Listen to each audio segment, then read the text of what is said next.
Yay, it says I'm live. Okay, so hello and welcome. Happy Friday, everyone. This is Backyard Beekeeping Questions and Answers, episode number 361. This is Backyard Beekeeping, and I'm Frederick Dunn. This is the way to be live chat. There are already people here who have comments and questions. We're going to get to those in a minute, but we have to do our normal thing. If you want to know what we're going to talk about today, you won't see it right away down in the comment section because this is live. It gets caught up later. So you'll see all the topics posted down there with time links if you're watching this at a later date. Congratulations to those of you who made it here. We have a bouncer in the house. His name is Keith Spillman, Half Tracks and Honey, if you've never heard of him. And he says he's like the Maytag repairman with nothing to do. That means nobody ever acts up here. That's because my followers are good people, as far as I know. I mean, I can't see you. And I know there's some questions in the chat. We're going to get to those in a minute. But, you know, we have to talk about other things. How do you suppose you submit your own topic for future consideration? You go to thewaytobe.org, click on the page marked contact, fill out the form, and there you go. You might be on the list. Also, if you've got a question and you want to share a picture, that comes up a lot, and you want to show a video of something that's going on in your bee yard, there's a fellowship you can go to. Now, I'm not there, but your peers are, and it's called the Way to Bee Fellowship. Go there, check it out, see what's going on. It's on Facebook for those of you who still use it, and I hope you do. Don't lose faith in Facebook, even though AI is creeping into everything, everywhere, all the time. Guess what else is going on? You can listen to this as a podcast and just Google it, the Way to Bee podcast, and that way you can listen while you work. I know some people are listening to this right now as background while they work. At least they think they're working. So I know what you want to know. Let's get right into it. What's going on outside? There's weather dynamics all over the United States, but you should probably know what part of the United States I'm in, the northeastern part of the United States, the northwestern part of the state of Pennsylvania. We just missed a major storm system last night. Some of you got nailed. And I'm sorry for those of you who've been wiped out by heavy weather recently. Thunderstorms, high winds, tornadoes, and everything else that Mother Nature can throw at us. And it's not over, because I know you want to know what's going to happen. It's going to get hot, really hot, as if it's not hot enough already. Now, I know that's silly for me to complain about that here in Pennsylvania when other parts of the country are just burning up, bubbling asphalt, which, by the way, if you wanted to know, it's called bitumen, blacktop. So it's going to burn up around here too. It's not going to be too bad. This is why you should invest in trees, by the way, big tall ones. And I know it's 73 degrees Fahrenheit right now, which is 23 Celsius, 74% relative humidity, and there is a nectar flow on. The bees are drying it out. They're fanning at their entrances.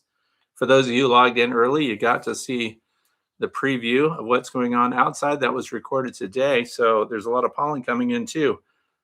The wind is not an issue, 2 miles per hour right now. So what's coming, though? Wednesday is the worst day for the people in my neck of the woods. 90 degrees Fahrenheit, which is 32 Celsius. It's going to fry. You might fry. I don't know.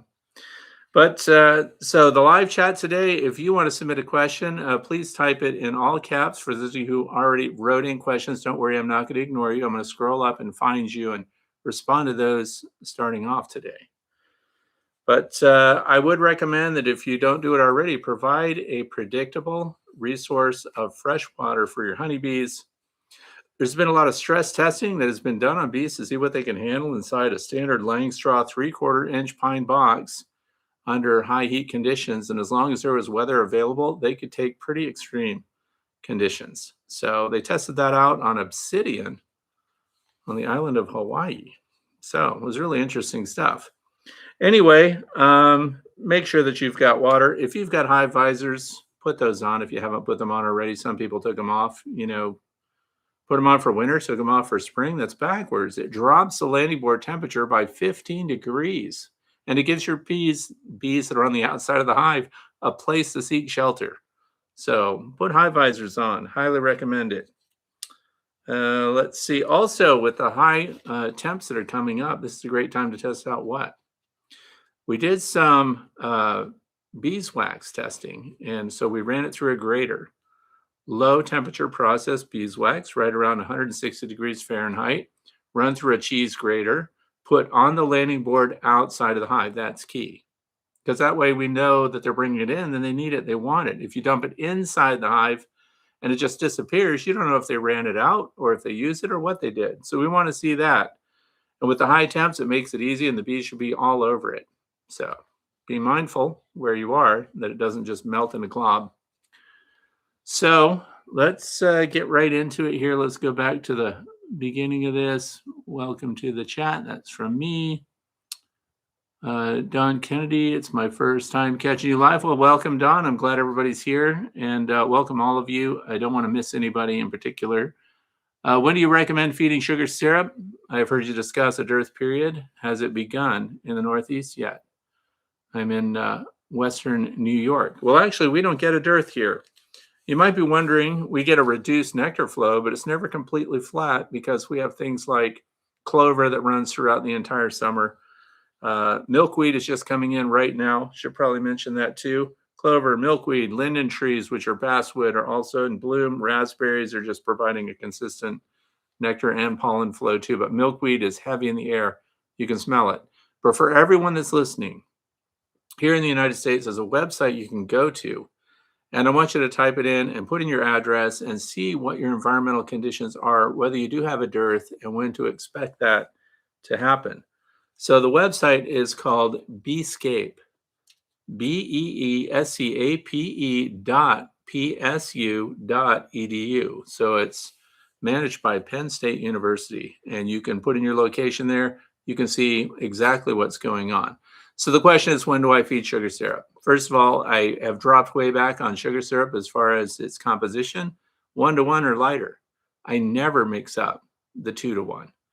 So what happens is if I hive a new swarm, for example, those are comb builders. And by that, I mean they are ready to build infrastructure for a brand new colony.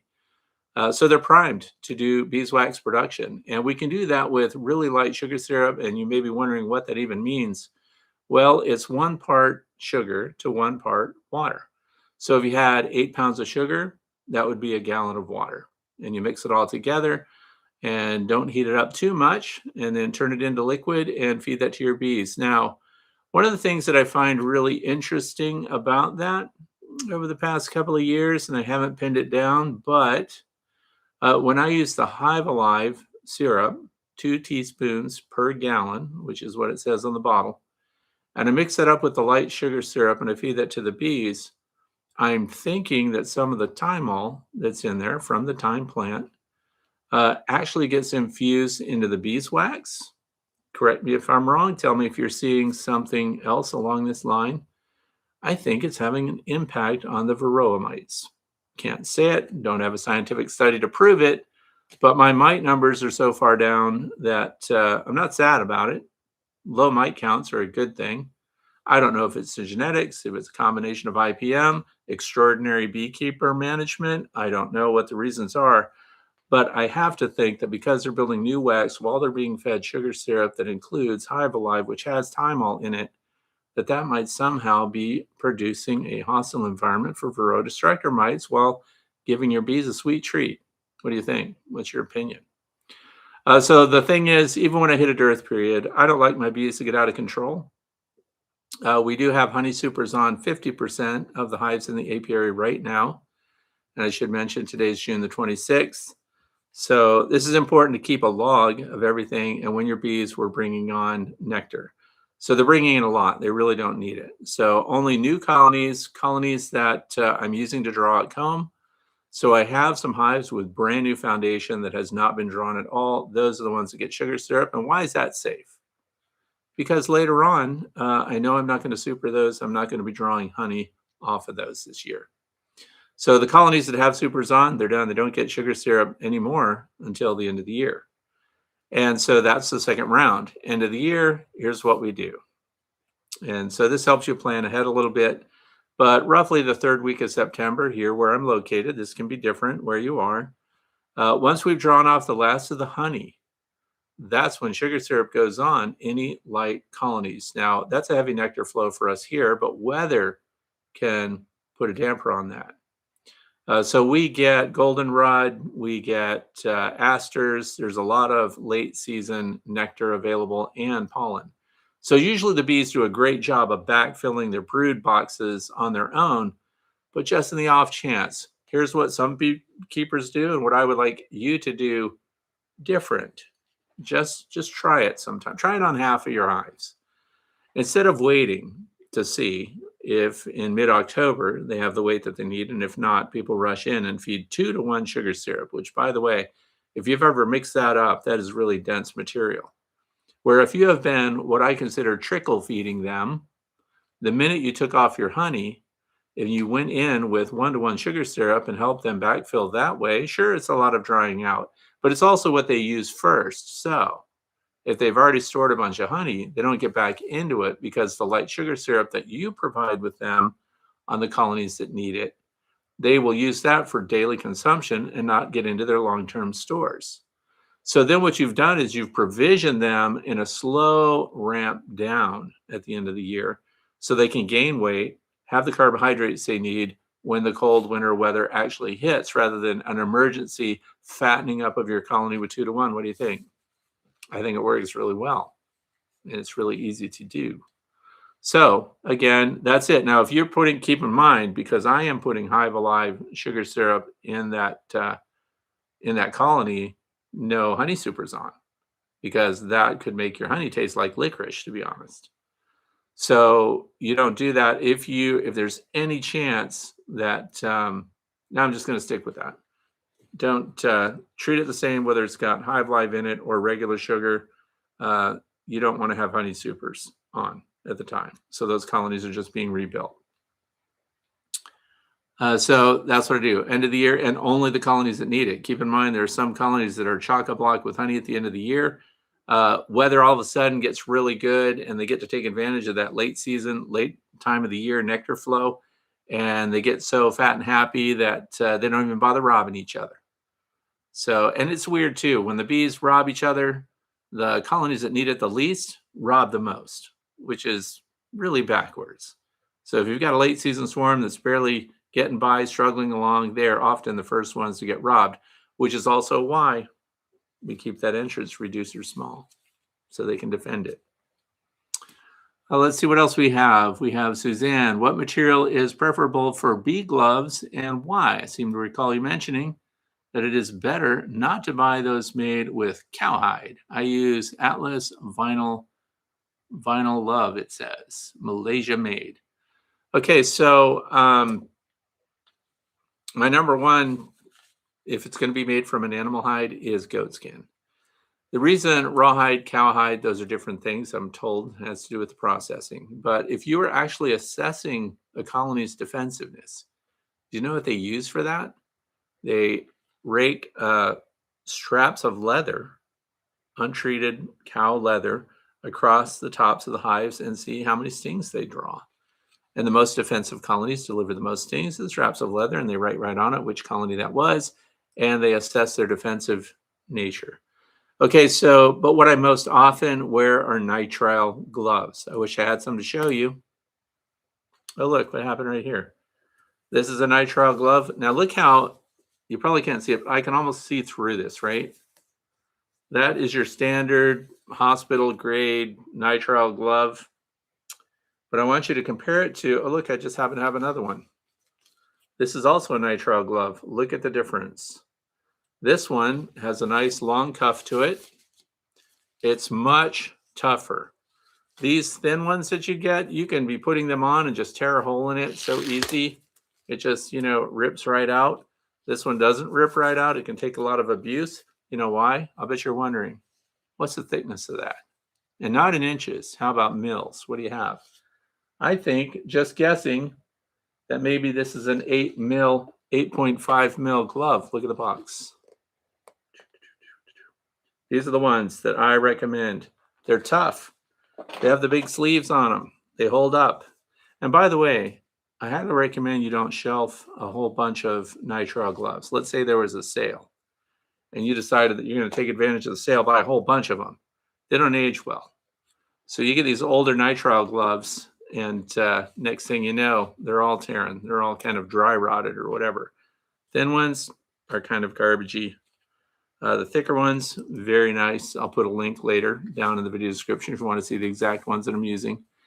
And so you can actually do work with those, and they keep my hands clean. Of course, the next thing after that is no gloves at all.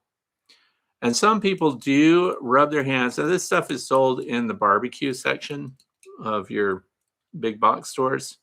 It's liquid smoke. Some people have rubbed that all over their hands like hand lotion. I think it's actually supposed to be for barbecue, but they rub it on their hands and find that the bees ignore their hands then, so you can get away with it. I don't want my fingers to be slippery. So, for example, if you're going to pick up a queen and you're going to mark the queen, so you're going to catch her by her wings and you're going to grab her on the thorax only. If you rub your fingers on beeswax ahead of time, you get this like tacky feeling of beeswax, and bees also don't mind that your hands smell like beeswax. Win-win. And you pick things up. So having dexterity is really, really important. Having clean hands is too. But so deerskin and almost all the gloves are being sold today are deerskin gloves. The other thing is, I want to tell you one of the tricks that I use for those because I want dexterity with deerskin gloves. Now, fair warning, if you have a really defensive colony of bees, you can get a couple stings right through them. They're pretty darn thin. But your bees do not generally react to those gloves. So I get a size a little tight. I get them wet. Then I put them on my hand wet, and I wear them until they're almost completely dry. And then you know what I have? Custom fit deerskin gloves. So you can do the same thing with leather, but it's not the same. Leather is super thick, super tough. If you're going to war, if you're one of those people that deals with Africanized bees and things like that, you're probably going to want the leather. You don't care. They're already hostile and defensive. So that's maximum protection. I have them. I don't wear them. But they're there just in case. Nitrile gloves, bare hands, if you can do it. So let's move on. What materials preferable? Then just did that. Put all questions in caps. Thank you, Keith. That's correct. And I hope I didn't miss a question. If I did, I hope somebody tells me about it. This is Mark Zenner. I still have 1-to-1 with Hive Life mixed up from late last summer. It smells fine. Should I dump it or feed it to the bees? Feed it to the bees. It does not expire. In fact, we did the longevity test. So if you mix up sugar syrup, 1-to-1, everything's 1-to-1, same water source, same sugar source, dry, white, processed sugar. And then we put just the sugar syrup mix, 1-to-1, sugar syrup with Hive Alive in it at the recommended dose, 2 teaspoons per gallon. And then we also had Honeybee Healthy. We had Keeper's Choice. And I think there was one other. But the one that lasted the longest, in other words, it did not produce mold in the sugar syrup. Sugar syrup itself started to show mold at the end of the week, so within 7 days. So if you think you're going to put this on a hive and it's just sugar syrup and the bees are not taking it in because, heaven forbid, the minute you put it on, there's a big nectar flow and they start ignoring it, then it can mold. And the mold, that has been questioned a lot in the past too. Is it really bad for the bees if they had mold in it, just that little black along the edges? Yes, apparently it's very detrimental to the bees. And it's not that you would notice it, it's that it's a sublethal impact that can just affect their metabolism. So try to avoid mold. Of all of those, Honeybee Healthy carried it pretty good, about 5 months. So very few beekeepers are leaving pre-mixed sugar syrup on for 5 months.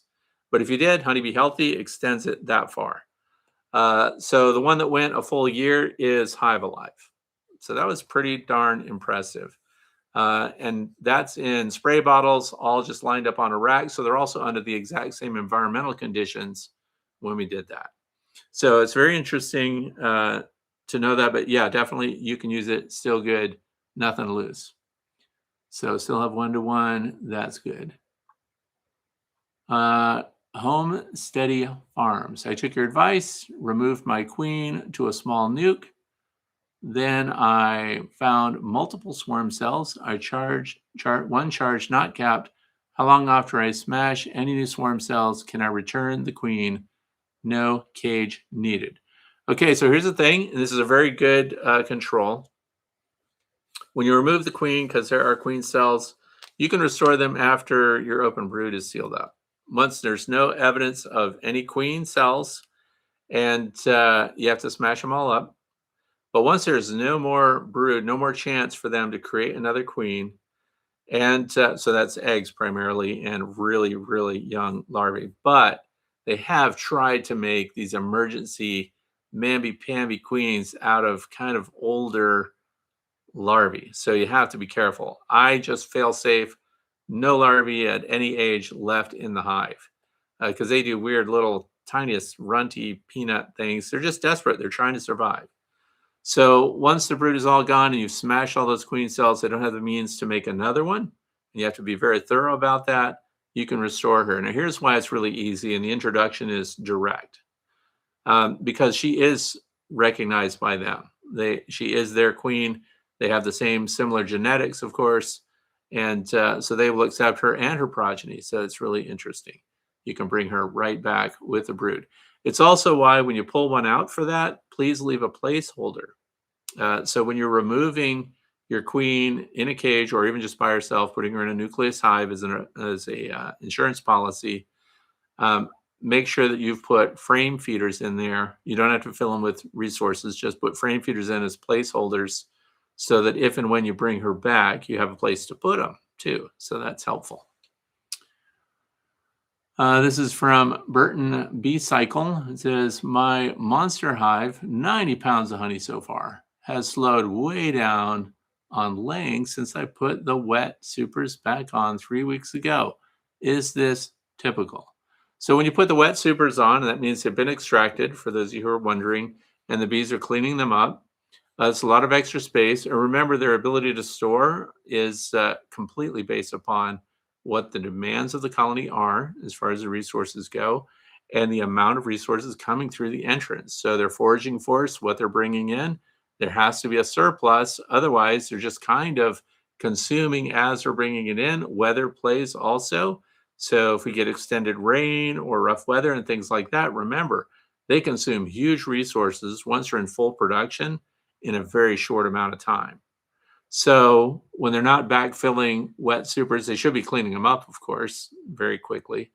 But remember, they were taken off of that hive, so I think it's probably still sized right this time of year. So I would just leave them on and wait for them to fill it back up. But it sounds like you put a lot of honey already off of them. Now, here's the thing. If when you took it off, let's say you took 2 or more medium supers off the hive, processed them, and now you've brought them back, I don't know if I would put them all on at once. You could just come back and put one of the medium supers back on that are wet and let them work it. And as they start to backfill that, then add the next one and then the next one after that. Because they do demonstrate that if you expand a hive too quick, and I don't even understand why they do it. If you expand it too quick and they're in a cavity that's too large for the population of the bees that's in it, they back off on infrastructure and storage. I don't know why. But they pick up that when you have just enough space beyond what they need in the moment. And this is also why years ago, when we started putting them in nucleus hives, which are supposed to be temporary holding, they build so fast in such a small space that we started stacking 5 over 5 over 5. So you end up with 15 deep frames. And they build those quicker than if you had put that colony of bees in a standard 10 frame Langstroth hive brood box. If you start them at the same time and put one in a 5 frame and then add a 5 frame, they build faster. So 5 over 5 builds faster than 10 standard in one box. That tall, narrow cavity seems to be what they prefer. It's really interesting stuff. And I wouldn't know it if I didn't just do it for kicks and giggles, because people told me for years, you need to use nucleus hives. And I always thought, why am I doing that? I don't want to have to fiddle with them later. So I would collect a swarm and put it straight into a 8 frame brood box or a 10 frame deep brood box right away. And then just wait for them to fill it out, because I knew that a nucleus hive would fill too fast. It would be like work. You have to go out there and do things to expand it. But then when I started doing that, they were so much quicker, healthier, and robust that now we have nucleus size hives all over the place. Resource hives is what we use them for. Let's go back. Oh my gosh, I skipped some. Let's see. Wow. How did I miss that? So Dunn is here. Dunn B3ST. Are bees that are performing orientation flights ones that have recently emerged, or are they the older bees that are transitioning into the field for foragers? That's a great question. They're the ones that are transitioning to outside. So, for a lot of people that may not know, when your bees are going through their different job levels, your promotion levels within the hive, they start, of course, after they emerge as new workers. They have cleanup duty. They're nurse bees or all the interior bees. Nurse bees, for example, right after they emerge, don't even sting people. That's why you often see people pick up a brood frame and run their fingers through them and move them out of the way. And everybody goes, wow, you're such a bee charmer. But they don't sting you anyway. They can't. They also can't take off and zip away. They're not very strong flyers. So they go through all of their cycles. It usually takes them about 4 weeks. So once you've got a queen, you can almost set your clock, set your calendar by this. When you've installed a new queen or you've got a swarm and finally she starts laying, you really know the start of things. So then you can mark that on your calendar. She started laying. Well, how many eggs is she laying? 1,500 to 2,000 a day. That's what they say. But remember, you have to have that many cells available for her to lay in. But you can set your clock by that because 21 days after that, what are they doing? They're emerging.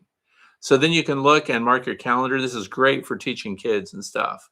Applied math. So then when it gets to a couple of weeks after that, they're doing in-hive duties. They're undertaker bees. They're starting to do guard duty on the landing board. We start to see things pick up. This is really easy to track when it comes to a swarm install because you know exactly when things start. Then you'll start to see what seems like a swarm, but really they're just maturing and they're finishing up their 4th week as adult bees. And then you'll see many more bees out hovering around, doing their figure eights, orienteering, and starting to do flights around. So it really is the older bees are actually moving into outside chores. So the other thing that you need to think about too is remember, they haven't even gone outside and eliminated yet. So undertaker bees, even if you watch them, they're not the ones that fly away with the dead bee. They drag it out, dump it on the landing board, and go back in.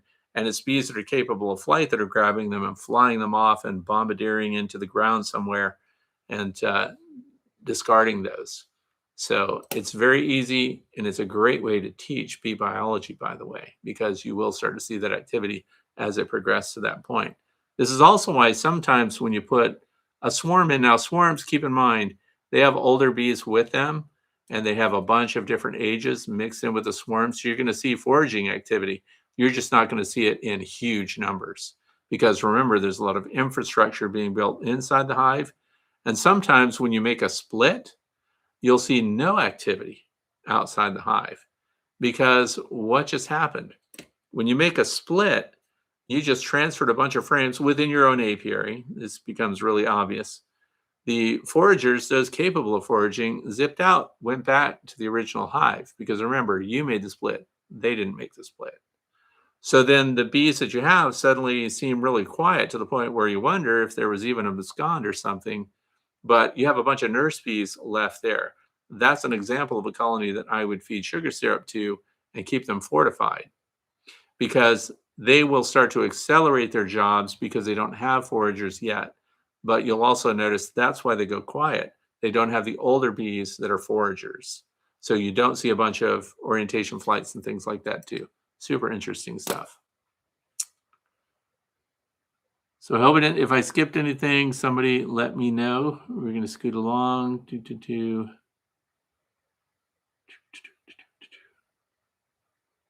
Monster Hive, took your advice, remove this. Still have one-to-one with Hive Live, answered that. Oh, good. We're caught up. If you have a question, this is your chance. All caps. So I want to start with, there's kind of an announcement that I just read today.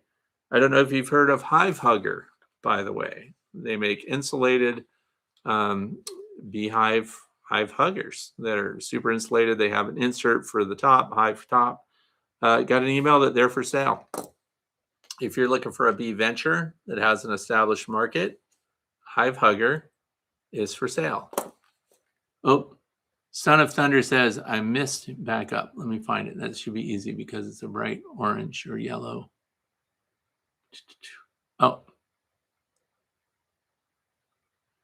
Do virgin swarms bivouac with no intent on returning to the parent hive, leaving them queenless? Do virgin swarms bivouac with no intent on returning to the parent hive, leaving them queenless? I'm not sure I understand the question. Virgin queen swarm or do virgin swarms bivouac with no intention of returning? Well, when they swarm, I'm just going to talk in generalities, I guess.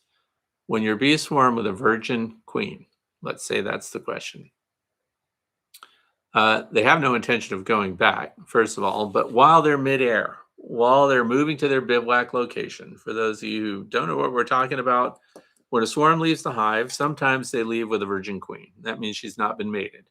We refer to those as after swarms. Some scientists refer to those as tertiary swarms. So once they fly out, I've had some very interesting behavior with unmated queens recently, which is fun to see. But they have no intention of going back so long as the pheromone of that queen is still locatable. So in other words, if they can still find her and she sticks around, some virgin queens are flaky. They zip off on their own and land somewhere by themselves, and it's up to that following group of bees to locate her and get with her again and stick with her. She can also shed a lot of bees if she finds herself in close proximity to a mated queen and another swarm, because swarms tend to happen around the same time from a bunch of different colonies. So we see a bunch of traders. They zip off and can join a mated queen, and you can do that by providing them with a mated queen if you have one handy, just to see which one they'll prefer, and then you can feel bad for the unmated queen that's with them.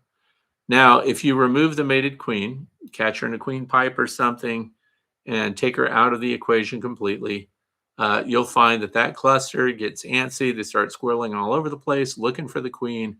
When they can't find her, they all take wing, do a scouring of the area, and then will return in the absence of the queen to the hive that they came from.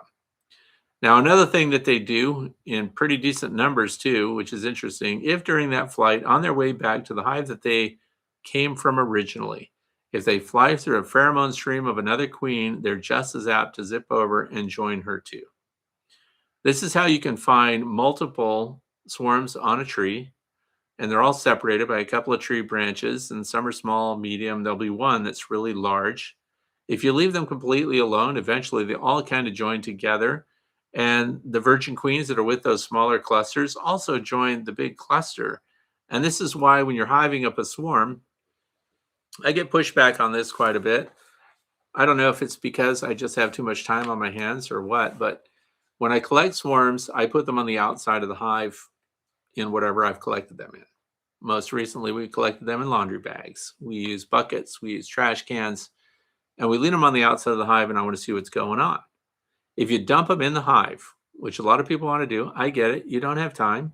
You open the hive, you dump them in, and you walk away, and the deal is done. But what I've found is when I set it against the side of the hive and I locate the swarm and I locate the queen, the first queen that's got most of the attention, if I collect her and put her in the hive and there's competition, watch, when you put the queen in the hive using something like, I don't know, a queen pipe. These are super handy. You see the queen in that cluster of bees, you put this over the top of her. She sees light, she moves up into here. You put this little sponge in here. Now you've got the queen. Now I have the entrance of the hive. I want the bees that are out in this bucket or whatever they happen to be in. I want them in this hive. I pull off this little piece here, of course, right at the entrance. I let her go in, and I put a queen includer over the entrance now that she's in. Why do we do that? I don't want her to be able to get away. What if she changed her mind? What if she left? She would mess things up. I want them to do what I want them to do. So anyway, now back out here in my basket, they kind of split in half. A bunch of them do go in. They get all excited. The queen's in there. But there's a small cluster that stays behind. Sometimes it'll look like a meatball. just like on the side of the hive or something. You scoop that up with your hand and you look through it. You know what you find in that little cluster of bees? Another queen. So now my queen pipe's available. So I take the other queen, I put her in there, and I see how much of a draw she really has. Do a bunch of bees really, because these are badly made. There's a little crack in here. There's a vent going through it. So if the bees follow her over here, I can see, well, she's kind of popular. But if she doesn't look very popular, I take her away and put her in the way to be academy building. Then we look at the rest of them. They start searching around. They can't find her, and then they join up. And then I was looking at a colony that I just did that with. So I removed a queen. The rest of them joined because now the only pheromone left is the one that I installed. There was a virgin queen the next day on the outside of the queen includer trying to get in really bad, really desperate. Unmated, really tiny, truncated abdomen, everything. It was kind of funny, kind of sad at the same time. But she has no chance of going in there because they are settled. They're good. But so the bivouac, if you take away the queen, they also won't remain bivouacked if there's no queen present. So that's another thing that comes up. I know I've seen the videos on YouTube, the viral videos of a cluster of bees that just happen to collect somewhere without a queen, and then somebody brings a queen and saves the day. They don't bivouac without a queen. If the queen's missing and there's no queen pheromone, they start searching all over for her. So this is a very easy way to control those bees. So no intent, they will go back in the absence of the queen, but you're right, they have given up on their parent colony when they follow a queen out, provided they can stay with her. Let's see. And did I miss anybody else? If I did, let me know. Oh, here we go. Isancho says, hi Fred, I have honey left over from last year. They're wrapped and frozen. How and when do I add them to my hives? Thank you, Lori. Okay, so you have honey left over from last year and you want to know when to add it to the hives? Any colony that needs fortification can get those. And you can put them in there. You don't even have to thaw them out ahead of time. You can put them right in and let the colony thaw them out. In fact, with all the heat that's coming up, depending on where you are, and I would put them in the number 1 or number 10 position. I wouldn't try to put them right adjacent to your brood. Or if it's an 8 frame, it would be the number 1 or number 8 position. If it's a long laying, just past the brood by a couple of frames. And they'll have that as an emergency resource. So you do that whenever you have a colony that needs it. You save them forage time. If they're not foraging for honey, they're doing other work. So you can definitely save them time. And I do that only on a colony that seems to be lacking. So it's the same question twice here. Okay. And which is your favorite bee colony and why? Breed, hive, sort, story, please. Greetings from the Netherlands, all the way from the Netherlands. Thank you for being here. Which is my favorite bee colony? Oh, by the way, I should answer this. Somebody asked about hive number 44. They did not put it in caps, but I saw it. Hive number 44, if those of you who don't know, was an underdog colony that talk about queens that nobody was paying attention to. We had a multiple queen swarm. I saw a queen all by herself. I got her in a queen clip. You don't know what that is. This is a queen clip right here. In fact, this is the exact one that was used to collect the queen for hive 44. See this little hook on it? We put the queen in the clip and I just hooked her on a woven wire fence, and then we installed the other swarm. Maybe 60 bees collected on this. After a while, a couple hundred bees collected on this. Now that's tiny. That's not enough to survive. But I decided anyway to go ahead and put her in a tiny nucleus hive with a very reduced entrance. So the entrance was the width of this clip. And when I opened it up right against the entrance, just wide enough for the queen to go in. And then we left them on their own to see what they would do. And a bunch of bees joined hive number 44. Now, the comment section on that video, and the video is still out there, was pretty active. And people thought that we doomed that colony. By the way, this was not a spring colony. This was a late season colony. And so they built up really fast. They also did something very interesting and built a shroud of propolis and beeswax extending beyond the entrance outside. The only time I've ever seen that happen. So right now they're really great. They're a surviving colony. They made it through winter. They do great things. They're growing. They're robust. So now we'll jump to this. Favorite bee colony and why? Breed, hive sort, story, please. Okay, so for those of you who don't know what I do, right now we have too many beehives, but we have a whole bunch of different beehives here. The standard Langstroth, we have Layens hives, we have the ivory bee hive that's shaped like a barrel on its side. That thing's going gangbusters. We also have long lengths and top bar hives as of last year. So favorites, I have different hives or favorites for different reasons. We also have observation hives. So if you're learning, observation hives are at the top of the chart. They're also swarm generators. So the populations build up. It's a small space. They only have 12 full, deep Langstroth frames in them. So the populations build and out they go. But they're number one for learning and observing. So we have multiple observation hives in the same building. We're adding to that. And I'm installing a wall hive. So a observation hive built into the wall so that you can come and look at it as if they had moved into a cavity in some structure. So we can kind of see how they build. There has to be frames in there because we have to be inspected by the Department of Ag. But so that's what we have. So observation wise, ease of use, long Langstroth hives. So it's a Langstroth frame, horizontal format, 5 feet long. A fantastic hive for young people to attend to because they can all you have to be able to lift is a frame. And they're easy to follower board wise. If you want to expand it, you can move frames, built-in storage space. So if you need extra frames, you can just move the follower board and add them to the cavity that the bees are occupying. Beyond the follower board, that's your storage area. It's all right there. You don't have to bring a lot to it. It's at a standard height. There's no lifting of heavy boxes and reaching up above your head, for example. So horizontal hive configurations are ease of use, top of my chart. If you want to see what bees do naturally, and see, I don't have a solid favorite. That's why I'm going to run down the line here a little bit.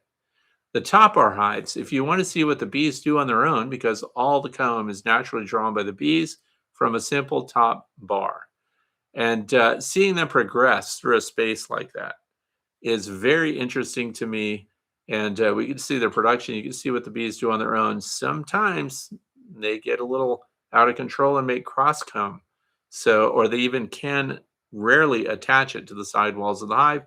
So it's kind of challenging, but simplicity wise, there's no standard for it. You know, you have a Langstroth standard, you have a Layens standard. With the top bar hive, it's kind of whatever you decide to use. Mine happened to come from Be Mindful out of Texas.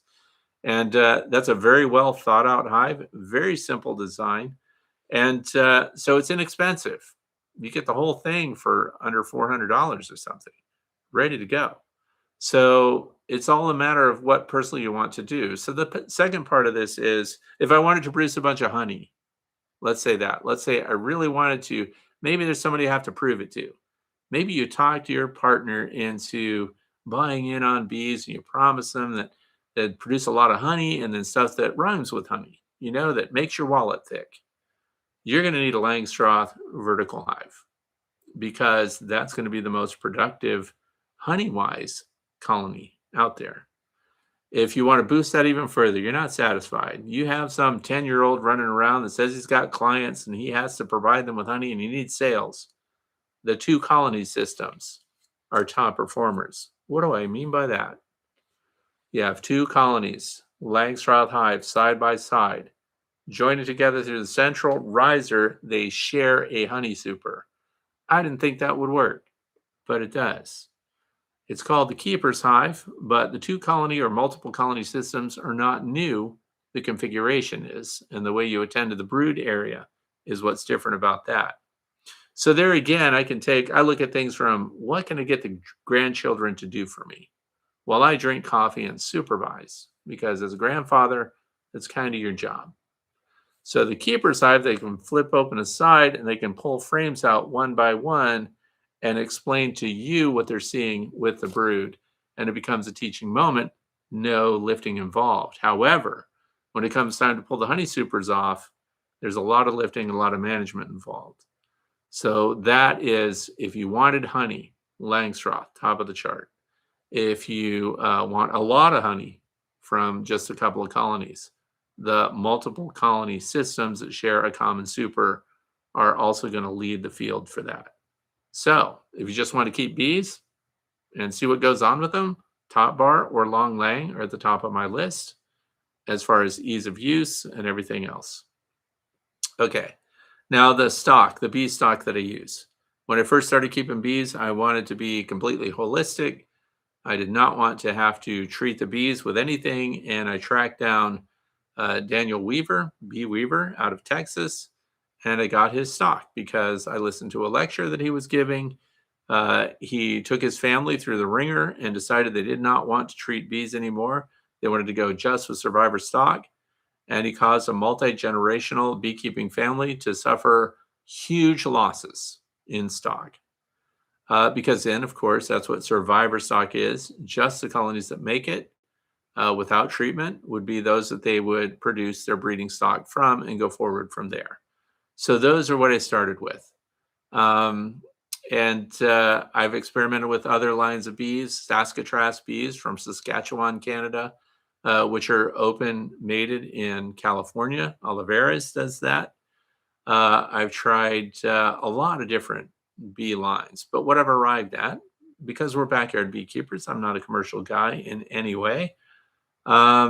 We just use survivor locally adapted stock year after year, and just cycle back and work with, as far as splits and expansion, we work with the colonies that do the best and look the best coming out of spring here in the northwestern part of Pennsylvania in the snow belt. So what we get is, the bees are not a magic bullet, by the way. Management is going to be key no matter what genetics you get, but they definitely have genetic traits. So there, for example, let's say I just wanted honey and I had to have it, and I don't mind doing a lot of management and treatment, things like that. I'm going to go with Italian bees. So the Italian genetics are, they're massive brood builders. They build brood at the wrong time of year. They brood up when they should be brooding down. So you'll have to do a lot of management with those, but you do get a lot of honey. And I did that. I got a lot of honey off of those bees. But I also had to feed them about 70 pounds of honey to get them through winter. The stock that I have now goes through about 40 pounds of honey. It doesn't even finish that to get through a winter. So we're coming into spring now with locally adapted mutts that end up not even utilizing all of their resources. And we've also added, so to be fair, we've split them 50-50. So we're talking about 43 colonies. 50% of those got Hive Alive fondant packs on. 50% of those did not. So we like to see how they make it through winter. So we're also looking at the hive configurations, insulation, venting, not venting, insulated, not insulated, entrances, what direction they face, which is not massive, but these are all micro edges that you give your bees. Screen bottom boards, not screen bottom boards, removable trays, passive Varroa destructor mite collection, things like that. I know I'm saying a lot. But the thing of it is, the stock itself now is just locally adapted stock that I continue to cycle back year after year. I don't put a lot of effort into stopping my bees from swarming, which means that you're going to do a lot of work. You're going to be collecting your own bees. And so rather than do what I used to do, a lot of walk-away splits when I wanted to expand my apiary or produce extra bees for whatever reason, I would look at a strong colony. I would pull resources from that. I would make a new colony from that one large one. And then I would have them produce their own queen, and that's called a walk-away split. And at one point, it didn't even matter which of those two colonies had the queen in it, because the one that was queenless would produce the replacement. We also would reduce brood that way and brood congestion, so it was a type of swarm control. But the thing of it is, I learned later that if I let them do their own swarming, because I'm Johnny on the spot, I'm here every day, then my chances of getting them are very high. And collecting a swarm, that's the existing queen that goes out with the swarm, but the replacement queen or queens that they produce to replace that queen are on their time, and they're selecting it, and they're not forced to make one in an emergency situation that we create. So I get much better queens this way. And then we get much stronger colonies as a result that are at a time of year when they're being reproduced from winter hardy stock or regionally hardy stock that we know what's going on. So we can do that. It's very interesting. So I hope that answers that question. Let's see. Honey left over from last year did that. And what are your thoughts on Varroxan? I really, that question comes up a lot. I got Varroxan. Varroxan, for those of you who may not know, it is an extended release. They're Varroxan strips. They work okay. Remember, I'm a backyard beekeeper. I can't give you huge statistical data on that. I will say this. If it comes to extended release, now this is personal preference. I'm not trying to step on any company's, banner, poster treatment. But I've said it before, I'll say it again. Extended release is a great way to deliver oxalic acid. It reduces your exposure, it reduces your risk. Oxalic acid vaporization is an instant knockdown. If you're using Varroxan, my recommendation is that you also have to use oxalic acid vapor to do a strong knockdown. Multiple sources of people, because I canvass people all the time. I'm the kind of person that grills you with questions whenever I get a chance to talk to people. And so Varroxan, most of the people, now this is anecdotal, this can't be quoted as solid science, but they reported that the Varroa numbers pretty much stayed the same. In other words, they weren't expanding, they weren't growing, but they also weren't being significantly knocked down. So it becomes something that you have to use partnered with something else, depending on your infestation level for Varroa destructor mites. Now, the other thing is Varroxan, when you put it in, the strips go down between brood frames. So it was blocking cells. It's one of the things that was challenging as far as I saw it, because we knocked out the bee space there, and now the bees had to clean out from under the Varroxan strips and get out of the way. So some of the people, their answer to that was just to lay them across the top. And I can pass the buck on that one because Bob Binney down in Georgia there did those tests, and laying strips over the top was not a meaningful way to control or reduce your Varroa destructor mites. So you did have to put them down in between the frames. And he partners a lot with the University of Georgia Department of Entomology down there. So I trust them because their numbers are so high. Statistically, they would be a great group to look at.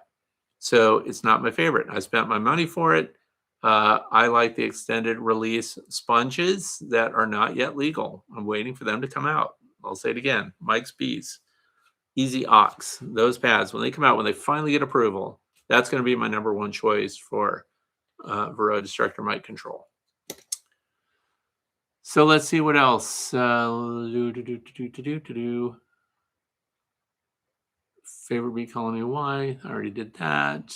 What are the concerns you have most with the future of beekeeping? Okay, this is from Carmine from New York.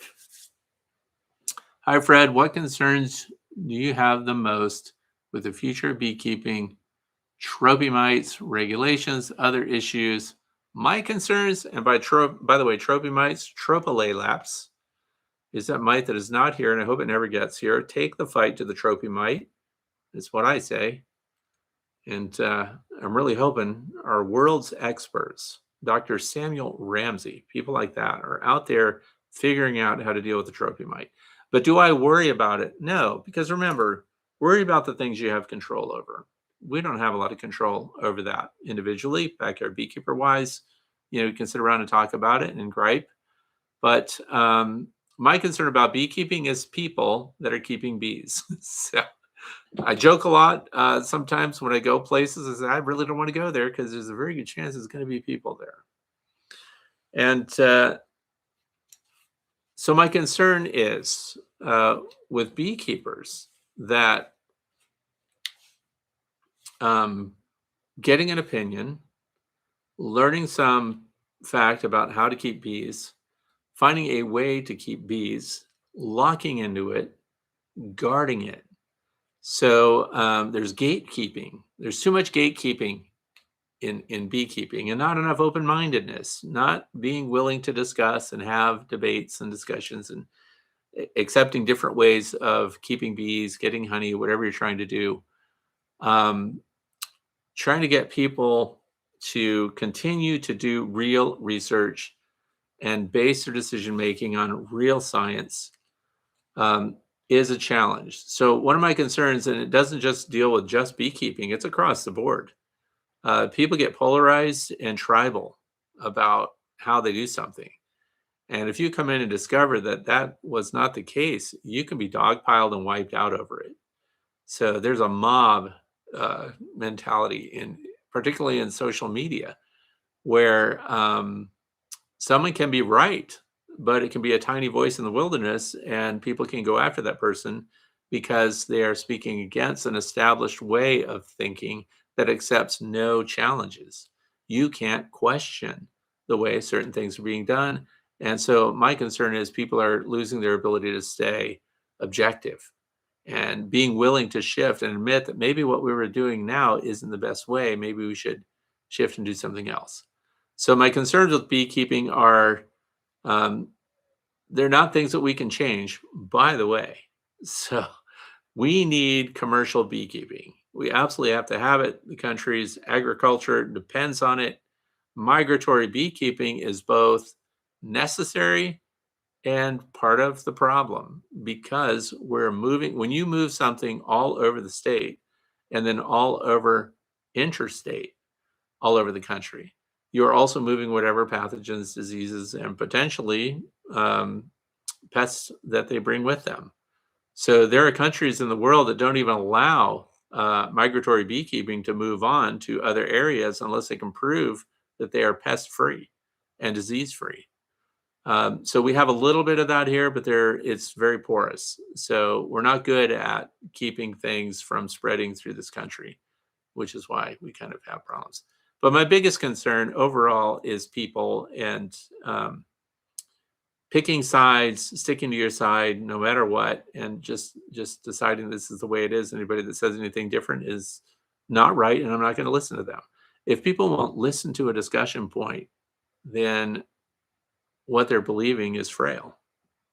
You should hold up under other discussion points and other opinions, not just walk away from them or close the door and gatekeep. There are bee clubs that won't even allow other methods of beekeeping to be discussed, and they'll shame people out the door. I think that's a threat. So, off my soapbox now. Let's see.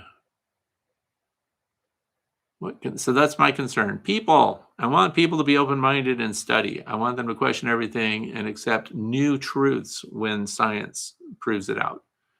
So this is from the great STM8. Okay.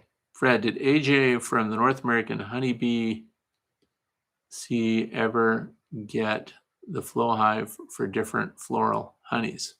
Probably lost contact. Oh, AJ. Oh, okay. AJ is the guy that he had all the different floral varieties. He uses straight Langstroth gear. I don't believe he got a flow hive.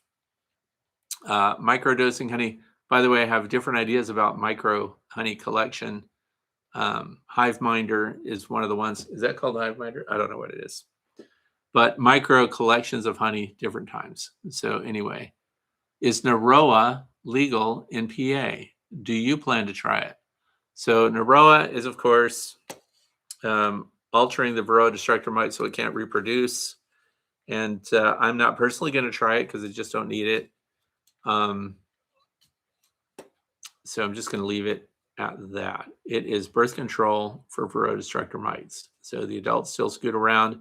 So again, you need to use that to give the birth control to the foundress mites. And then, of course, you still have to knock down your mites with some other means because they're just not reproducing. They're still there. So me personally, I'm just not going to use it. I do believe it's legal in Pennsylvania, but of course, look up each state to see where it's approved. When you look up Norroa, it says which states allow it, which do not.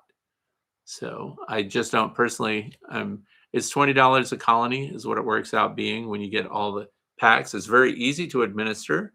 So if you have 20 bucks a colony and you would like to add that as a way of controlling Varroa destructor mites by keeping them from reproducing and expanding, I would say the best time to do it would be in spring. And you feed it to your bees. It is doesn't have anything to do with your honey or anything else. Nurse bees feed the queen, and the queen, of course, spreads that around. Also, your bees that are fed upon by the foundress mites get birth control. So that's oversimplification, but that's what it does. Keith Spillman says Sammy Ramsey will be at the North Carolina Beekeepers Conference July 9th through 11th in Winston-Salem. So that comes from Keith Spillman. It says Sammy Ramsey, that's Dr. Sammy, will be at the North Carolina Beekeepers Conference July 9th through 11th in Winston-Salem. Let me just say, if you're in that neck of the woods and you can make it to that particular conference just to meet Dr. Ramsey and hear him speak would be worth the price of admission. I think you should go there. That's great news. Thank you for that. So Francis Moore, Fred did the Demaree on my production hives and made 464 pounds of honey. That's called flexing, by the way. It's bragging about all the honey you're getting. That's good news. That's great. Fred, the greatest mate, an Aussie. Okay. Platypus, 2012. Will the bees move the beebread out of the way to make brood like they do with nectar? Now that's very interesting. It generally happens, and for those of you who don't know what beebread is, the bees are bringing in pollen. It's one of those things that your foragers brings in on their hind legs, the corbicula.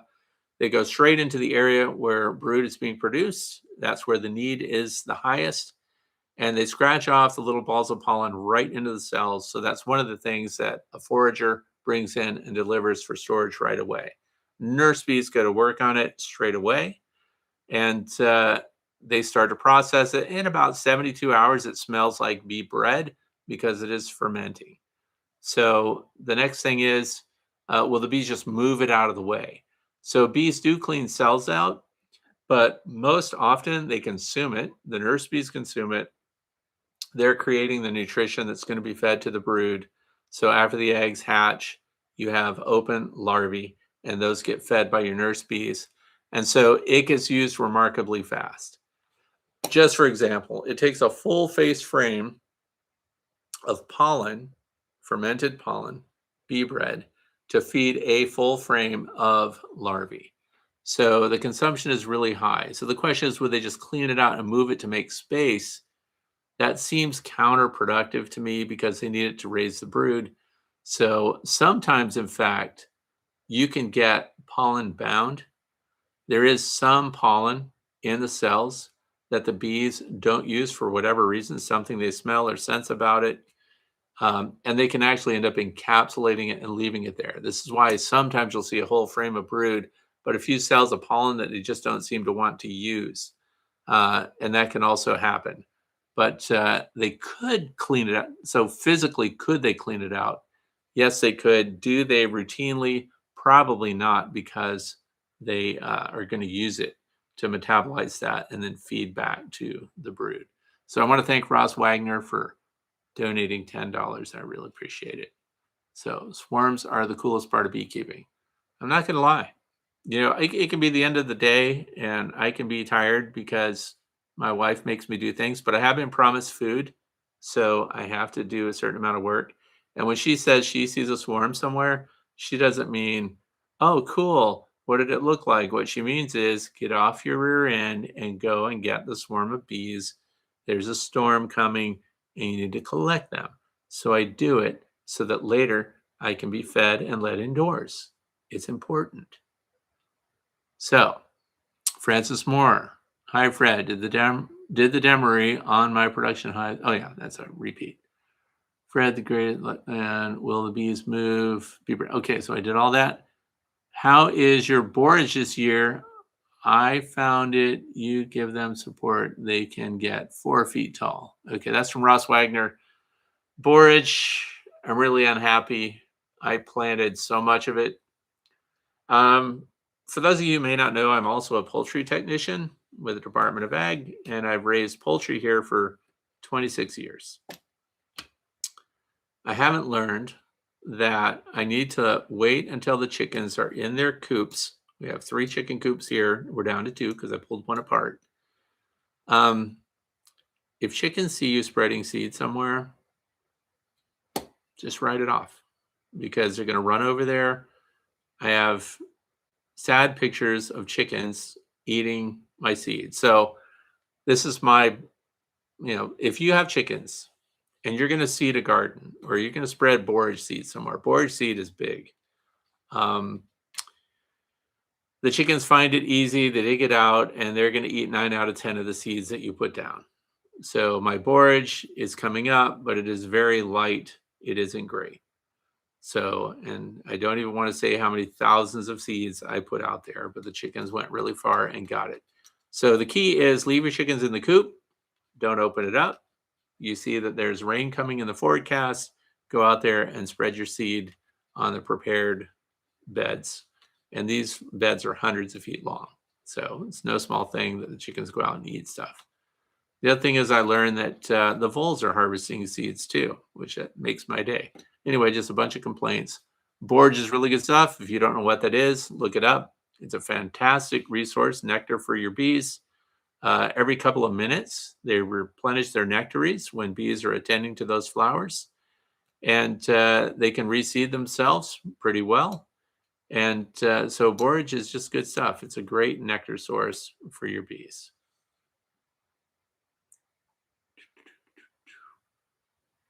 How's your honey flow this year? Well, it hasn't been good. This is from Brian Bennett. They filled up and there was a whole bunch of honey in there. And then we got a whole bunch of rain, colder temps, and they consumed it. So we do have some colonies that are filling up really nice that we're going to be able to, in fact, this coming week, we're going to pull some honey. And while it's in the 90s, because it makes it really easy to do, easy to work the propolis and everything else. We're going to take a really close look at the Keeper's Hive and see if we can pull some there too. But overall, in fact, throughout our membership from our club, the Northwestern Pennsylvania Beekeepers Association, people are reporting extremely low honey yields. So we have unseasonably, all the gardens, all the growing stuff is bad. So, for example, even the local farmers that grow strawberries had a terrible strawberry crop this year. So the weather is impinging on everything. So I hate to be a downer, but my honey flow, I'm not going to be able to brag like some of the other people here who get, 600 pounds of honey from a nucleus hive. So platypus, can I just add a frame of eggs and larvae to a laying worker hive every few days until they right themselves? That's an interesting practice. Do you have a queen coming? Because unless you have a queen coming, I don't know that I would try to do that once you have laying workers. You can do it, but I would like to share with people how to keep from getting laying workers. If you find that you're queenless, you can, I highly recommend this.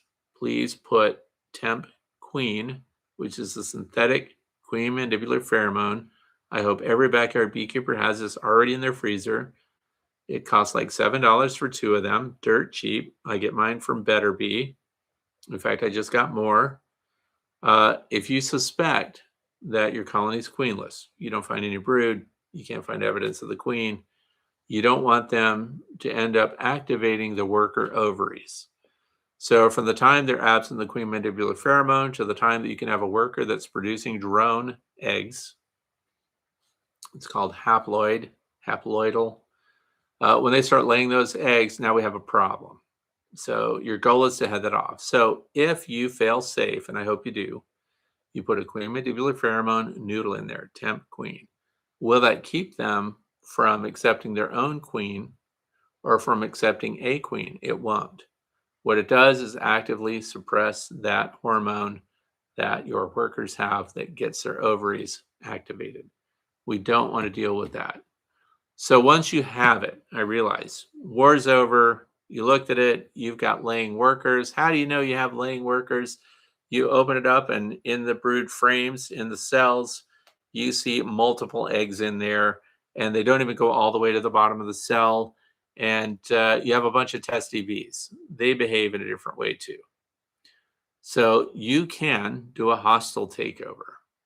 I did it recently, not with I had a queenless colony that rather than bring in a queen, I brought a swarm over to them. And I know it's kind of mean, but all I did was lay the wire basket against the entrance on the landing board. I didn't force them to go in. And a few of the bees, the resident bees, did try to defend the landing board, but a few of the bees came out of the swarm cluster in the trash can, and they started to rush in. And when they met with some defensiveness, even more of them went in. It was a very impressive takeover. So they fully populated the hive. There were a few dead bees on the landing board, but they took it over. So they went in strong.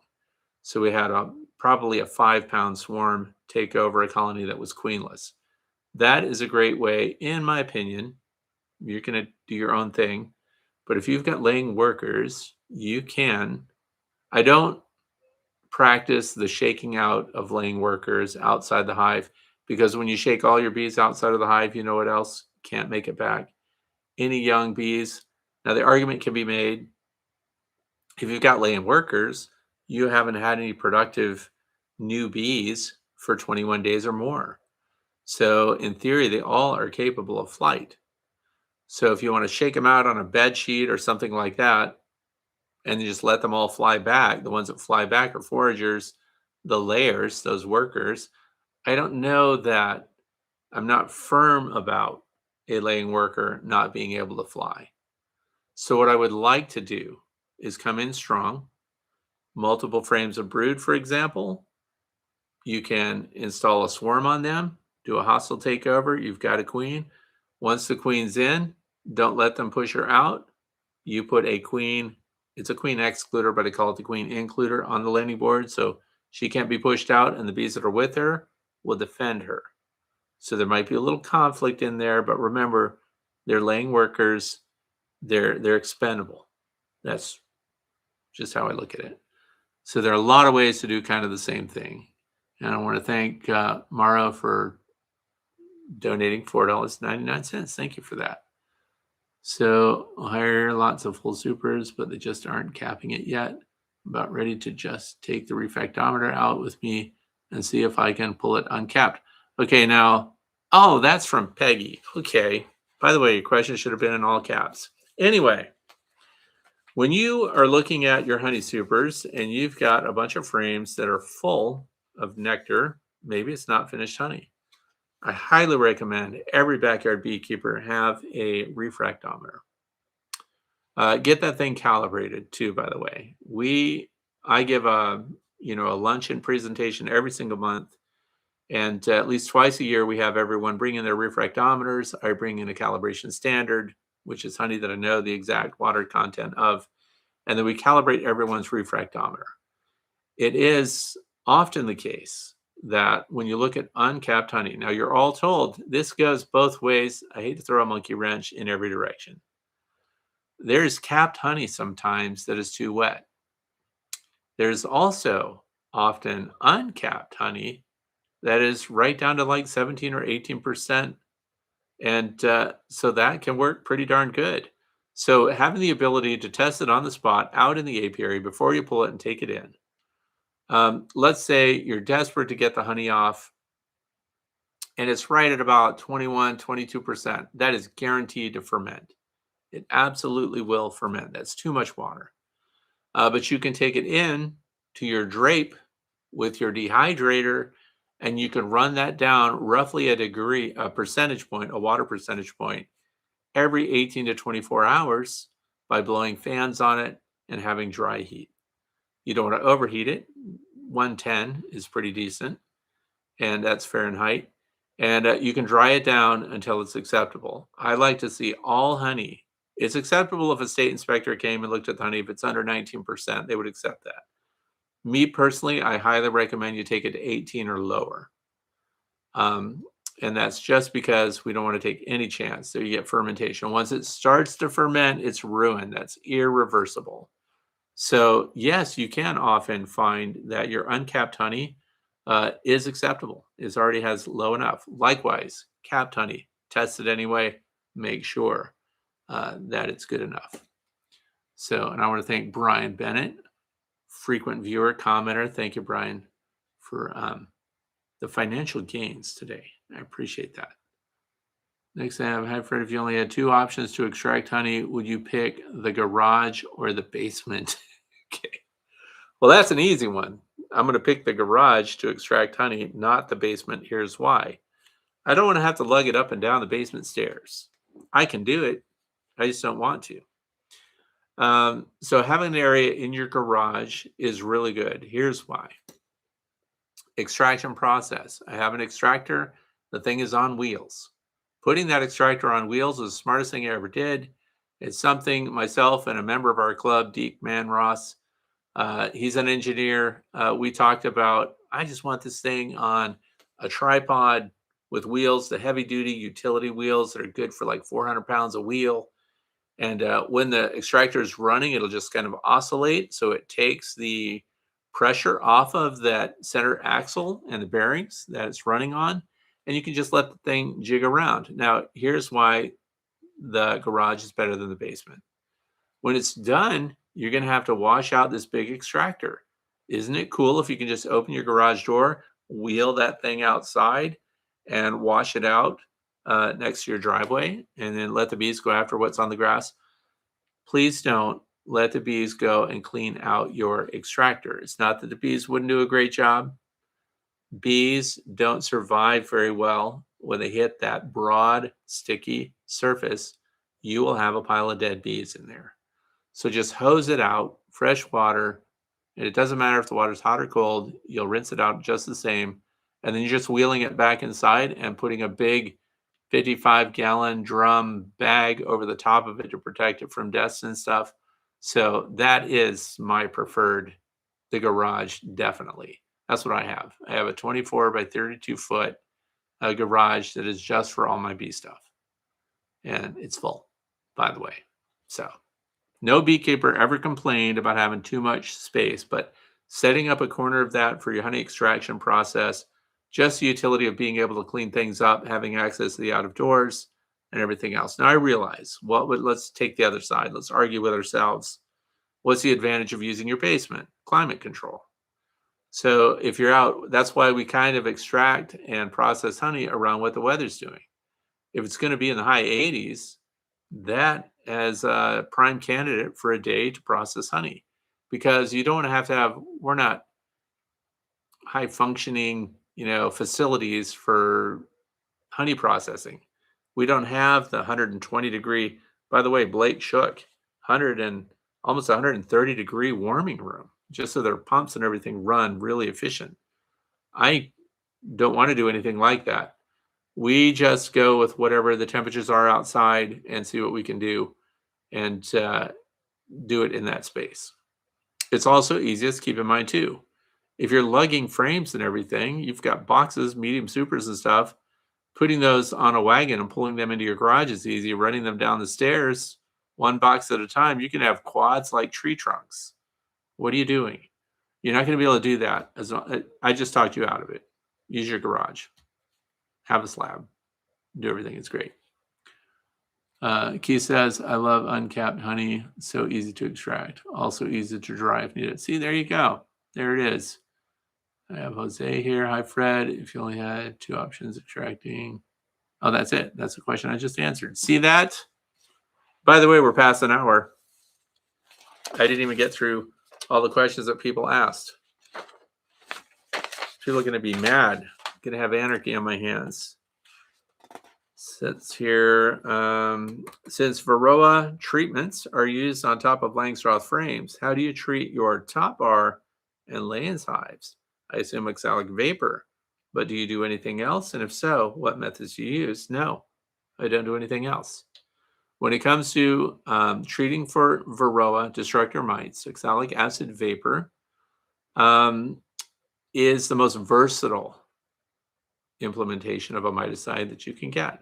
It's an organic acid. It is safe with Honey Superzon, approved with Honey Superzon.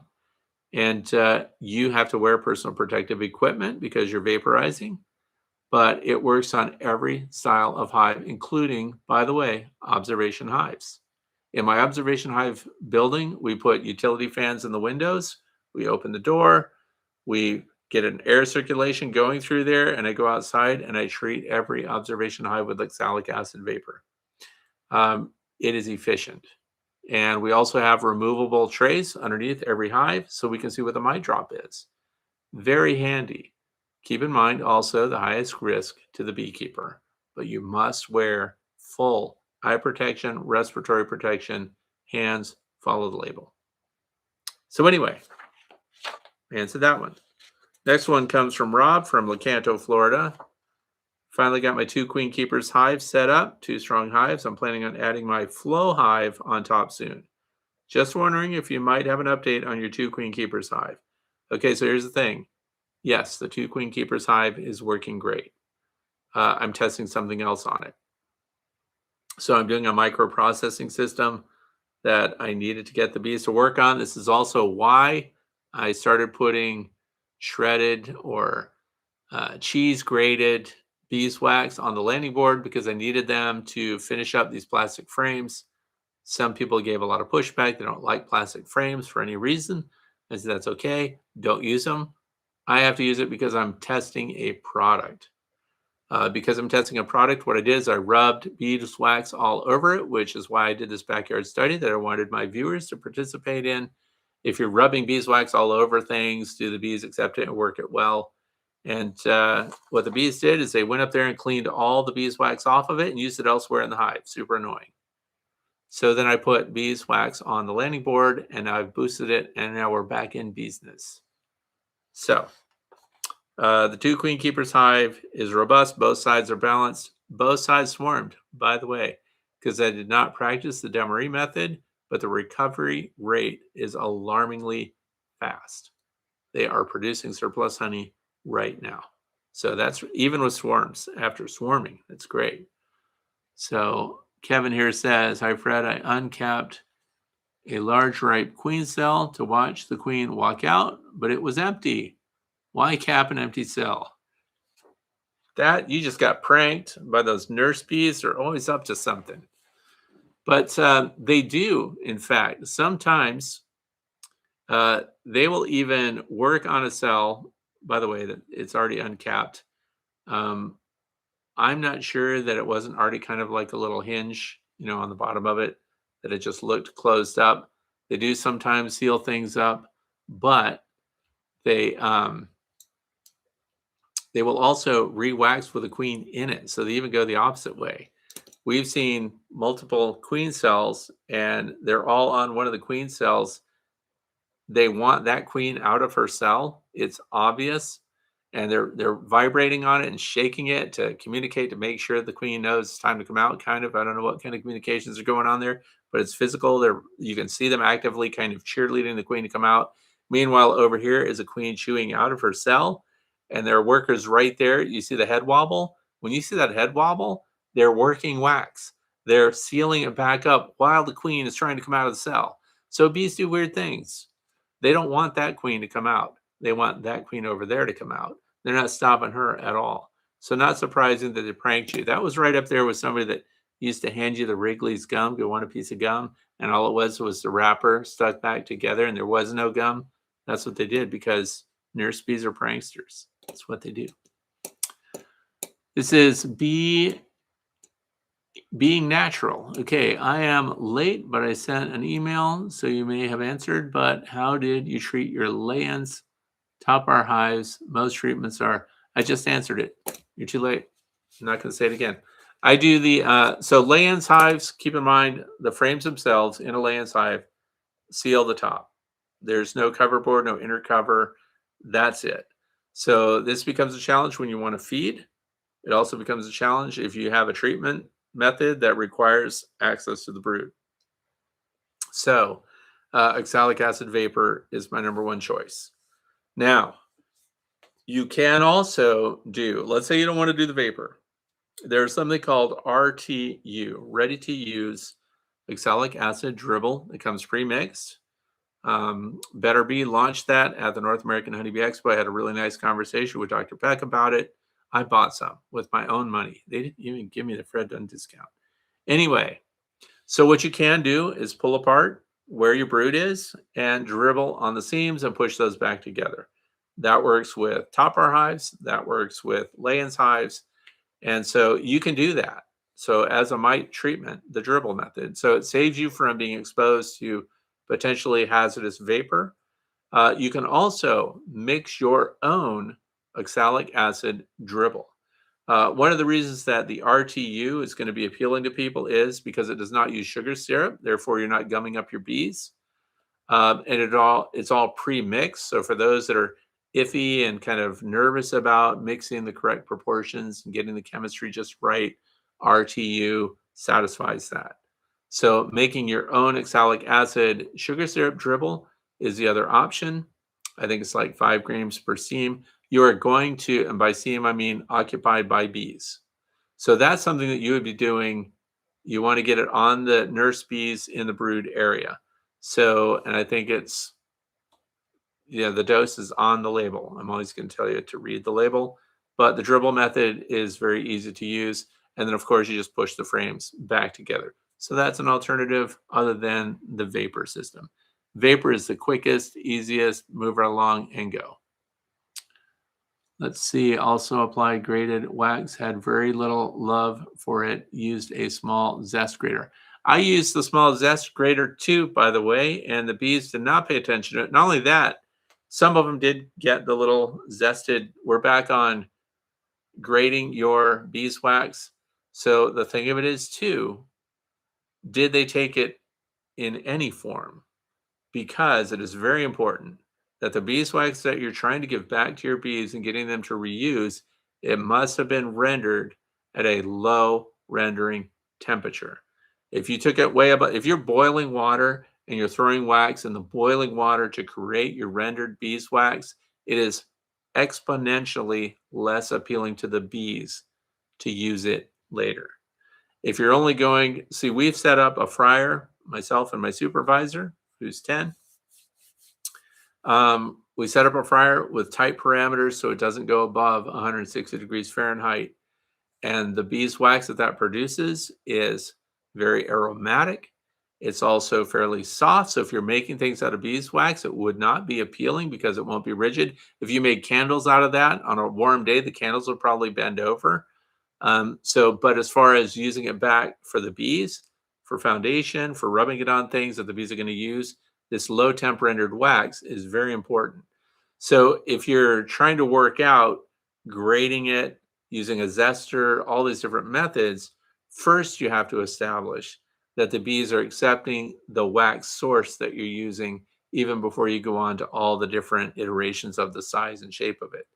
And the regular small cheese grater has been the most popular with the bees so far.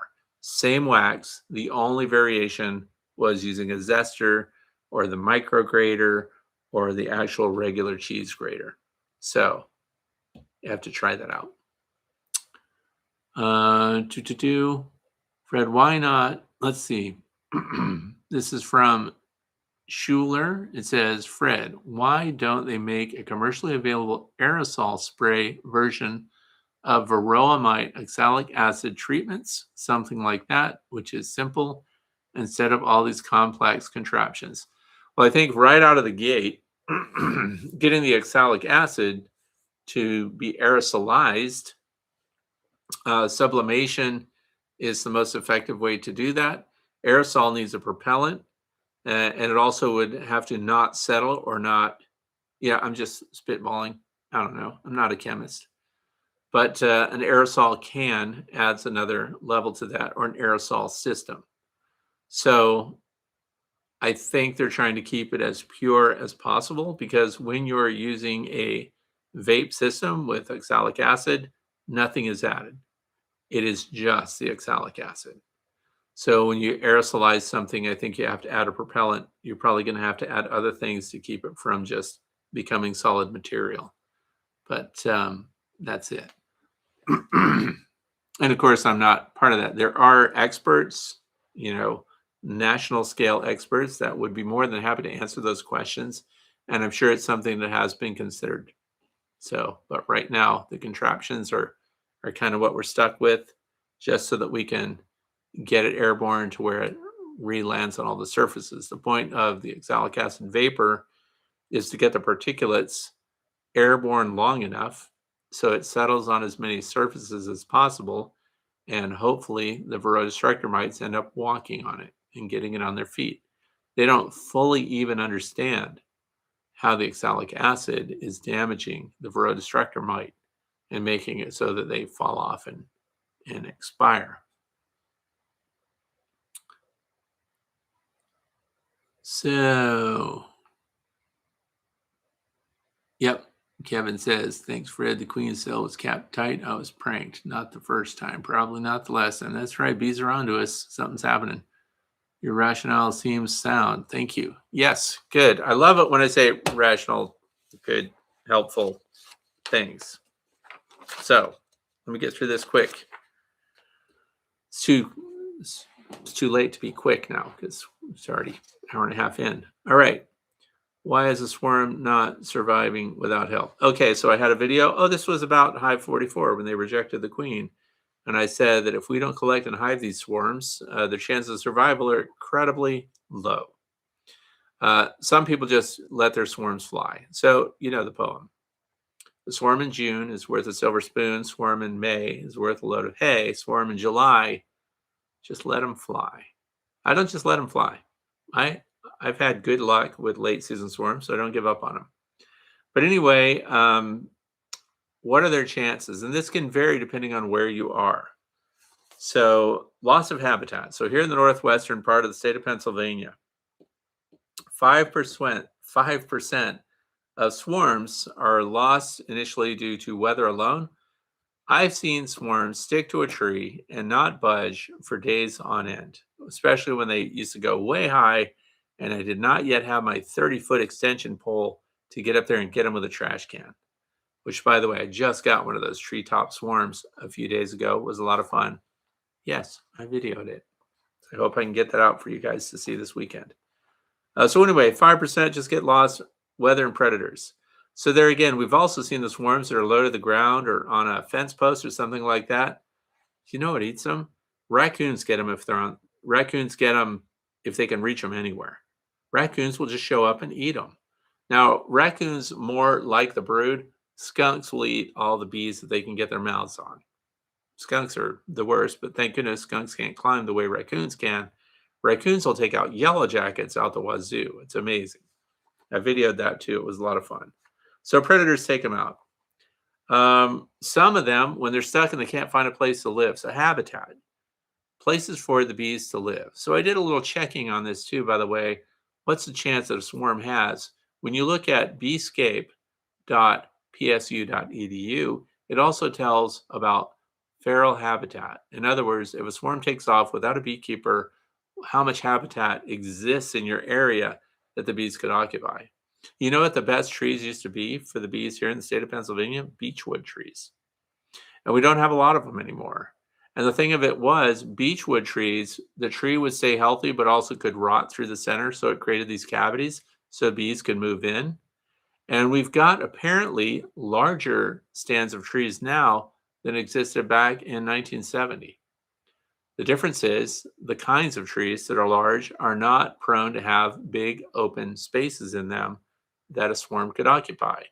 So the bees, when they're not managed by a beekeeper and they're trying to go feral somewhere, they do not have a lot of options to live. And this is why the chances are so low. 77% of swarms out on their own fail in the first winter. 23% of feral colonies, this is a scientific estimate, 23% survival rating. That's the potential. Because we've also seen sometimes a swarm that collects on a tree branch, never finds a place to live, and then they end up building comb. And then people take pictures of the comb. Oh, look at this. At the end of the year, you find just the comb on the tree because as soon as it starts freezing at night, they just die from exposure. So, yeah, the chances are not good. And so you are actually rescuing bees when you collect a swarm, their chances of getting a 40-liter cavity and surviving winter are very low, worse at the end of the year. Late season swarms are just the worst. You can write them off. But I also don't follow the let them fly in July. I still collect them and hive them because I want to be fed food when I come back in the house. I don't want my wife mad at me. Okay, so next one is, speaking of honey harvesting, what do you do to fill your jars? As a backyard beekeeper with an average of 50 to 80 gallons of honey a year, I can't justify that. And this is from W3BKY Tax 73. All right, you won't be impressed because my honey extraction and bottling process is not sophisticated. So this is why I recommend backyard beekeepers, as soon as you collect honey, even if it's half a super, process it right away. Now, the easiest processing of honey that I have is from, of course, a lot of people don't want to hear about it, but the flow supers, flow hives, it's unavoidable. It comes right out of the hive into the jar. Honey processing is done. It's finished. End of the year, if you've got flow hive supers on any Langstroth 10 frame or 8 frame hive, flow supers at the end of the year can be harvested just like other supers. You have to put you have to put a bee escape underneath of it. Cell makes my favorite ones. Put that under the flow super, evacuate all the bees out of it, shake the whole thing inside, open all the cells at once, all the frames at once. And you can drain them, because at the end of the year, we're not getting the separation of the different flavors, because at the end of the year, it's all asters and goldenrod. So that's the final one. And so having them all inside on a rack dripping, and I just decided for kicks, just let it drip for days afterwards in that space. I got another quart of honey out of a flow super just by letting the little slow drips keep going. So I was wasting all that. But anyway, my process is extract the honey, put it in the honey extractor, run it through a filter.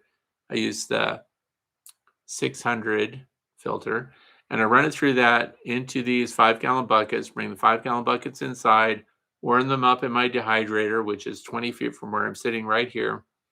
And while it's at 110 degrees Fahrenheit, I run it out of that honey gate in the bucket after I've tested with what? A refractometer.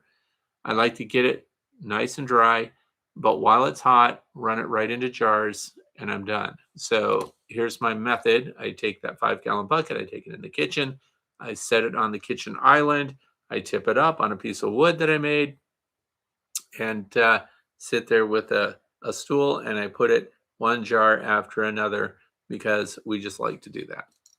That's my system.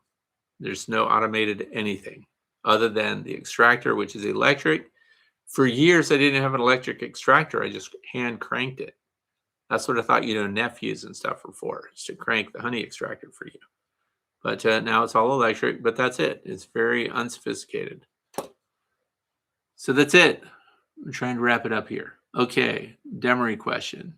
My bees backfilled the upper deep box as the brood emerged, not capped yet. And I want to use the frames to do a SWCOD round of Demaree. Any suggestions to not waste their work? So for those who don't know what the Demaree is, you're pulling brood frames out. When your bees are down in your Langstroth 8 or 10 frame, and you have a queen excluder above it, that's important. You're going to pull, because they're getting congested, and you run the risk of that being a trigger for them to swarm. So you're going to decongest the brood area. You're going to pull frames of capped brood up above and let them emerge from that. Workers, of course, can go back down through the queen excluder, and on you go. George, who came up with the Keeper's Hive, they have a utility box above the brood box, and then your other box is even above that. So now we have 3 boxes for the Demaree split, because they want to even move the pheromone even further away. You don't want to move eggs up there. You want capped brood preferably. So you're decongesting, you have to bring another frame down. So we have, in this case, they have backfilled the upper deep box as the brood emerged. So it's backfilled with honey. I would put that honey right down into, because you're doing Demaree. So you've satisfied their need for a reduction in brood. And then, of course, they'll consume the honey that's right next to the brood, and then they'll start to use those cells for brood again. So having the ready honey right there is okay, I think. I don't think that's the end of the world. And if it's uncapped, they use uncapped cells first, capped cells of honey last.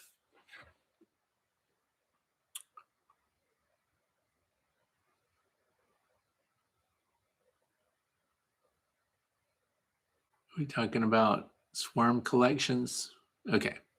Francis, Fred, I had a swarm this past week. No reason for them to do this. The cuss word I said was because they had the genetics of Florida not here. Your thoughts, please. Their nectar flow is over. You cannot always stop a swarm. Hate to be the one to say it, but the only way it's the problem is with swarm management, swarm reduction, swarm control. It requires frequent inspections during a period where your bees are preparing to swarm and if they start to make queen cells. If they're already making queen cells, they've made a decision. And you can sequester your queen by pulling a frame of brood with a queen on it and another frame of resources and put that in a nucleus hives and insurance policy until you fight the fight and prevent them from swarming, because they won't swarm without the queen. You've already removed the queen, and you have to be Johnny on the spot to do it. When the queen is gone, of course, they're going to try to make another one, and you're going to hunt out all the queen cells until they've lost the means to make a replacement queen. This is very hands-on beekeeping. It can be very challenging, and if you're not super careful, you can miss a queen cell, and off they can go. But while the queen is out of there, you're also creating a brood break, and you're going to get some reduction in brood, but hopefully avoid swarming. There are so many methods that people try to implement to stop swarming. They can't do it without a queen. So that's the best that you can do.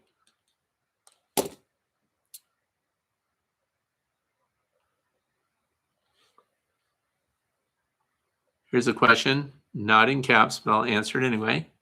This is from Atlas4225. Fred, any info on aged honey last year or better having enhanced flavor?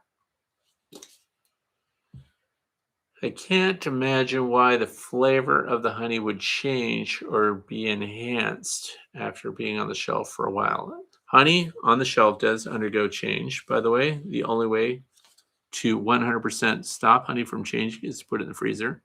It doesn't freeze, but it arrests all degradation. Alice says again, last year's honey rotates like liquid flour, whereas it was just sweet and tasty last year. So I don't know. If it tastes good, it tastes good. I don't know. I am the worst.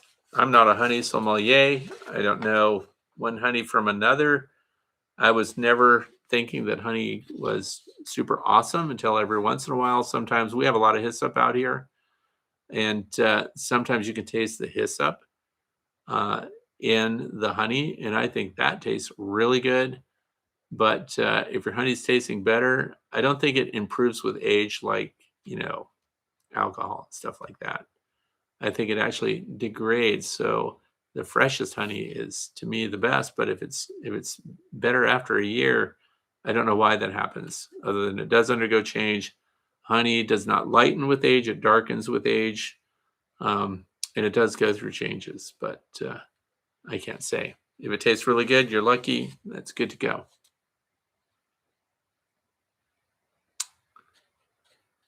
Okay, so, man, Luke, you know what? I'm trying to get out of here. Okay, so I will answer Luke's question. Any ideas on the real value of inner covers or not? Seems like a lot of YouTube beekeepers at least just don't use them.